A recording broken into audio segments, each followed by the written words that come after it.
This month was definitely a slower month for me selling Pokemon cards on eBay, and there's a couple of reasons why. At the beginning of this month, I got a large PSA return back, and I made the decision to not list any of it on eBay because I knew that I had Charlotte Collecticon coming up the first weekend of August. I signed up for 2 tables for this convention, so I wanted to make sure that I had the most inventory available for the show. So apart from my One Piece PSA magazine promo, I don't think I listed anything on eBay this entire month. What made me comfortable enough and patient enough to do this was a massive sale that I had at Card Party. I think I alluded to it in the last Top Flips video, but I'll tell you guys what it was now in this video because I didn't actually make the video I was hoping to make on the sale. As you can see back here, those Poncho Pikachus, they're no longer in my background, and that's because I sold all 4 of the Poncho Pikachus that I had at Card Party. I finally got to be that cringe guy on Instagram that posted all the cash on his hotel room bed. I sold all 4 cards to the same guy for 90% of last sold, all cash. I would have been a fool to pass up this opportunity. Before we move into the top flips of July, let me remind you guys that the market can move quickly and aggressively. Just because these flips worked for me in July 2024 does not mean that they will work at whatever time you're watching this. Make sure to do your own research before making any purchases. For the month of July, I only sold 25 cards for a gross sales amount of $1,630.38, and after eBay took all of their fees,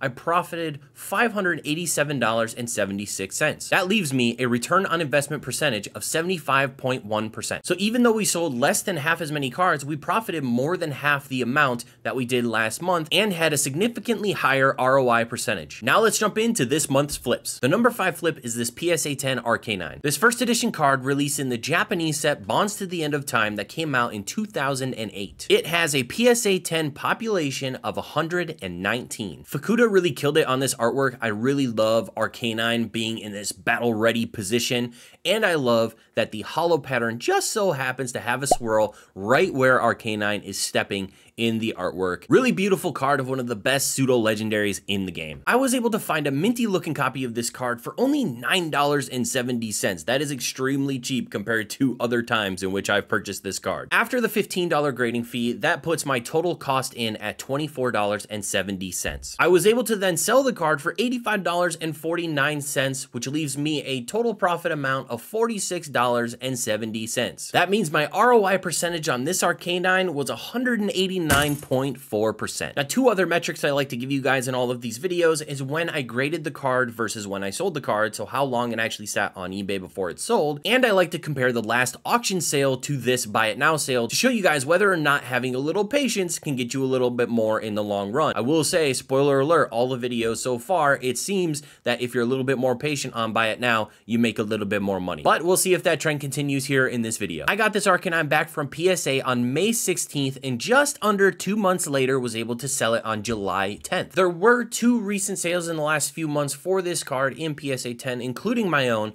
but unfortunately neither one of those were auctions. So I can't compare the auction last sold to the buy it now last sold, but safe to assume it probably would have been a little less. Guys, sorry to interrupt, but I don't know if you've seen, we're really close to hitting 5,000 subs. So if you like my videos and you want to support me hitting this huge milestone, make sure that if you're not yet subbed, hit the subscribe button and definitely like the video so that it can go out to more people who can potentially sub and help us hit 5,000 subscribers. Back to the video. The number 4 flip is this PSA 10 Dark Houndoom. This card released in 2004 in the Japanese version of Team Rocket Returns called Rocket Gang Strikes Back. And the PSA 10 Unlimited version of this card only has 43 in the population report. With the recent trademarking of another potential Rocket set we may see here in the future of the Scarlet and Violet era, it doesn't surprise me that people are looking back at the other Dark Pokemon and maybe picking some of them up in PSA 10. You'll actually see another Dark Pokemon from the same set in this list. People have a lot of nostalgia for the Team Rocket sets. I'm surprised it's been 20 years since we've gotten one, but it would be great if they came out with a new Rocket set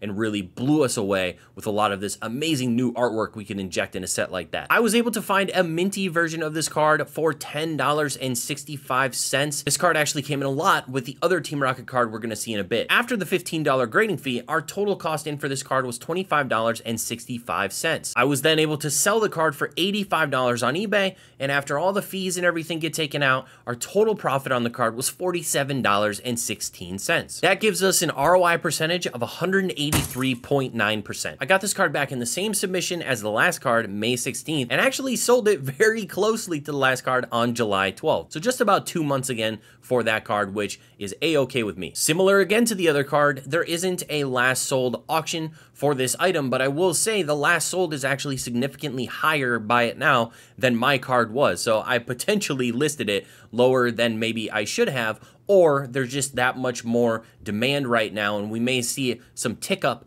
on these Rocket cards again as the new Rocket set approaches. I sold my copy by it now for $85, but the most recent copy to sell was actually $110. It's very interesting, maybe something to track for some of you guys. The number 3 flip is this PSA 10 Alakazam Level X from the same set that the Arcanine came out of, Bonds to the End of Time, that came out in 2008. This is the first edition copy, and in PSA 10 it has a population of 147. I spent a bit more than I normally would on a single card, especially one from the mid-era that has a higher percentage chance of showing up in worse condition than the actual photos. And I took some chances here recently and bought some EXs, some Level Xs. I got slammed on a couple of the EXs, and a lot of the Level Xs that came in actually weren't worth grading. But this one showed up, looked beautiful. I'm not huge on the 3D renditions of Pokemon on artworks, but I really like this one. It looks very mysterious, very intimidating, really like the positioning of Alakazam, and I like that this is one of the sets that has the trainers on there as well. Very just overall great looking card with that sheen hollow across the front. Beautiful, beautiful stuff. I bought this card for a slightly uncomfortable amount of $56.06. So that means after the $15 grading fee with PSA, my total cost was $71.06. I was able to sell the card on eBay for $161.99. So my total profit after all the fees and costs was $64.56. That leaves me with an ROI percentage of 90.9%. The trend continues as this card also came out of the exact same submission. I got the card back on May 16th and I sold the card on July 4th. So I sold it a little faster than the other two cards, but very similar situation. I can't really complain with a mid-era PSA 10 selling within 2 months from getting it back from PSA. That's like dream scenario. I'm really striking out on these auction versus buy it now comparisons because this one also doesn't have a last sold auction. It just has 2 last sold buy it nows in the last couple months, both of which are fairly close to the price that mine sold for. So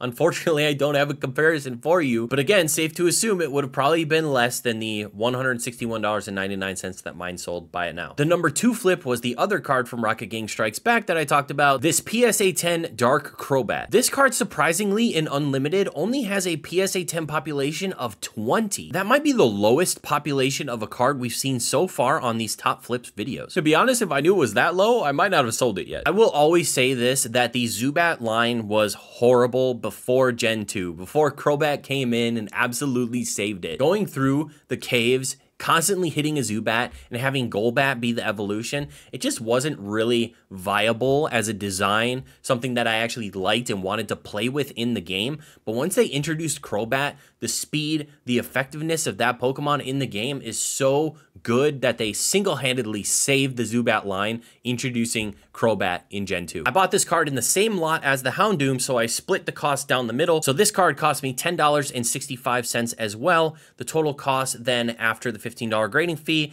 $25.65. I actually sold this card to the same buyer as the Houndoom. This card sold for $120, and the total profit amount after all the fees and costs was $74.21. This gives me an ROI percentage of 289.3%. I got this card from the same submission as all the rest on May 16th, and it sold on the same day as the Houndoom on July 12th. So again, just under 2 months for this mid-era Unlimited banger. This card does have one recent sale as an auction, but unfortunately it came out of the UK, So the shipping price was $24.23, which usually suppresses the actual price of the auction pretty heavily for people who are buying outside of that country. So a lot of times you can see auctions go a lot lower on these because you have to compensate for that heavy shipping cost. I was able to sell my buy it now for $120. This auction, again, caveating the shipping price, sold for $64.25. Even if you account for the shipping, that's around $88. That means my card sold for $32 more, just being a little more patient and selling buy it now. That leaves us with our number one flip, and that is this PSA 8 Reverse Holo Charizard from the 2013 Japanese specialty set EX Battle Boost. The PSA 8 unlimited version of this card has a population of only 3 in the PSA Pop Report,